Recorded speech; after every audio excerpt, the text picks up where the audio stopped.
আসসালামু আলাইকুম। Invest wise বিডিতে সবাইকে স্বাগত। আজকে মার্কেট ২০ পয়সা প্লাসে ক্লোজ হয়েছে।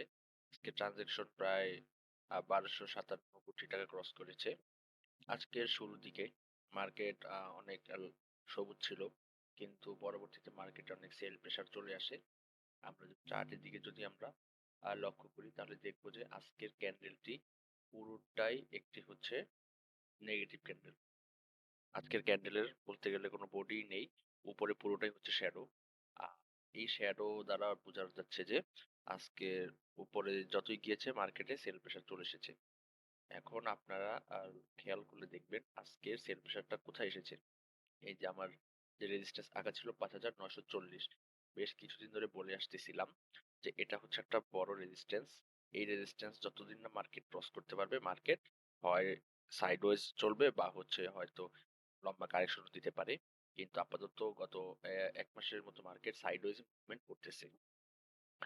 তো এখন আজকে যদিও ভলিউম গতকালকে থেকে বেড়েছে এবং হিস্টোগ্রামের বারও হালকা হয়েছে। কিন্তু এই ক্যান্ডেলটা করার মাধ্যমে সবারই একটু ধারণা থাকা উচিত যে হয়তো আগামীকাল মার্কেট কারেকশনে যেতে পারে। আ তাই সবার উচিত ভেবেচিন্তে ভালো শেয়ারে থাকা এবং আ যার যে শেয়ারে প্রফিট রয়েছে অল্প, অল্প করে কিছু প্রফিট বুক করে ক্যাশ হাতে রাখা। আ কিন্তু তার মানে এই না যে মার্কেট এখান থেকে একেবারে ফল করবে। এটা মোটেও হবে না। এটা মোটেও হবে না। এটা এখান থেকে জাস্ট ১ দিন কি ২ দিন কারেকশন দিয়ে আবারও হয়তো মার্কেট আ উপরের দিকে যেতে পারে।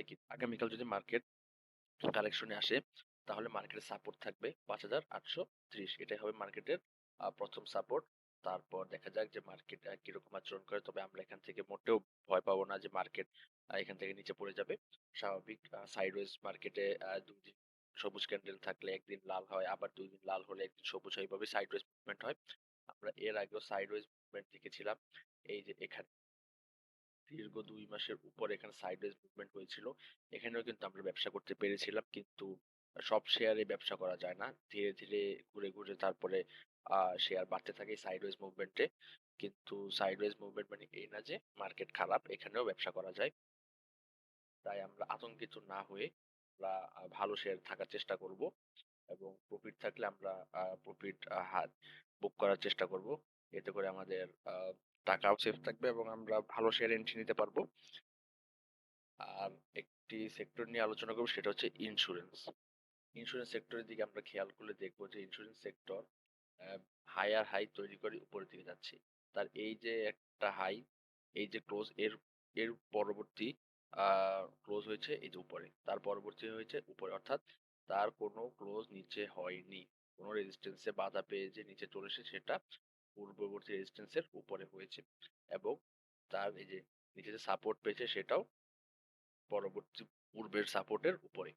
অর্থাৎ এখান থেকে বলা যায় যে এবার যদি মার্কেট সাপোর্ট দেয় এবারও তাহলে এই ইন্স্যুরেন্স সেক্টরটা মিনিমাম আপাতত ৫৮ থেকে ৳৫৯ পর্যন্ত যেতে পারে।